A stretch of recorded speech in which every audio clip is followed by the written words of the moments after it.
नमस्कार दोस्तों, आज मैं आपको गणेश भगवान की कहानी सुनाने जा रहा हूं। एक समय की बात है।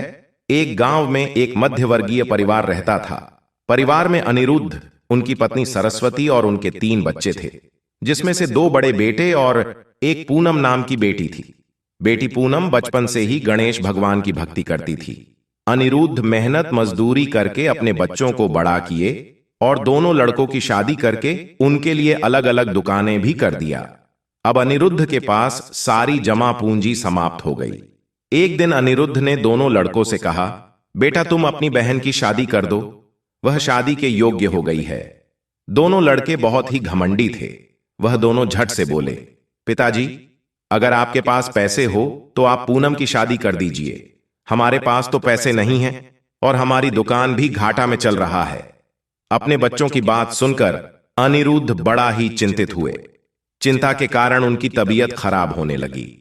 पिताजी की दवा का खर्चा उठाना पड़ेगा, ऐसा सोचकर दोनों लड़के अपनी अपनी बीवियों को लेकर घर से अलग रहने के लिए चले गए। अब अनिरुद्ध के घर में खाने के भी लाले पड़ गए। कभी घर में भोजन बनता तो कभी खाली ही पेट सोना पड़ता।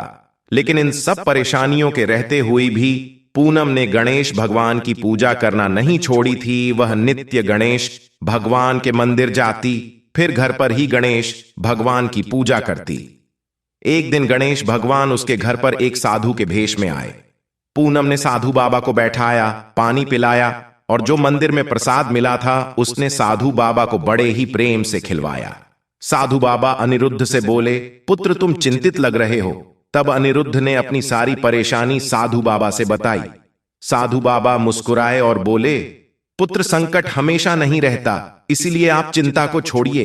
मैं आपको एक योग्य वर के बारे में बताता हूं।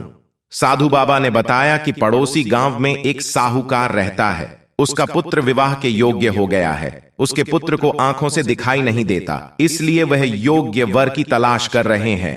आप अपनी बेटी का विवाह उनसे करा दीजिए। वह कुछ भी नहीं लेंगे, उन्हें बस समझदार बहू चाहिए। यह बात सुनकर पहले तो अनिरुद्ध ने मना किया, पर पूनम तैयार थी, इसलिए वह भी हां कर दिया। शादी धूमधाम से हो गई। ससुराल में भी पूनम गणेश भगवान का नित्य नियम करती थी। शादी के चौथे दिन चमत्कार हुआ। सेठ के बेटे को दिखाई देने लगा। सेठ सेठानी बहुत ही खुश हुए और पूनम को अपने घर की लक्ष्मी मानने लगे। गणेश भगवान की कृपा से इधर अनिरुद्ध के भी दुख के दिन फेरे गए। उसके घर में भी धन का भंडार भर गया। इसलिए तो गणेश भगवान को संकट मोचन कहा जाता है। हे गणेश जी महाराज, जैसे आपने पूनम के संकट को हर लिया, वैसे ही अपने सभी भक्तों पर अपनी कृपा बनाए रखना। प्रेम से बोले गणेश भगवान की जय हो, भोलेनाथ की जय हो, पार्वती माता की जय हो।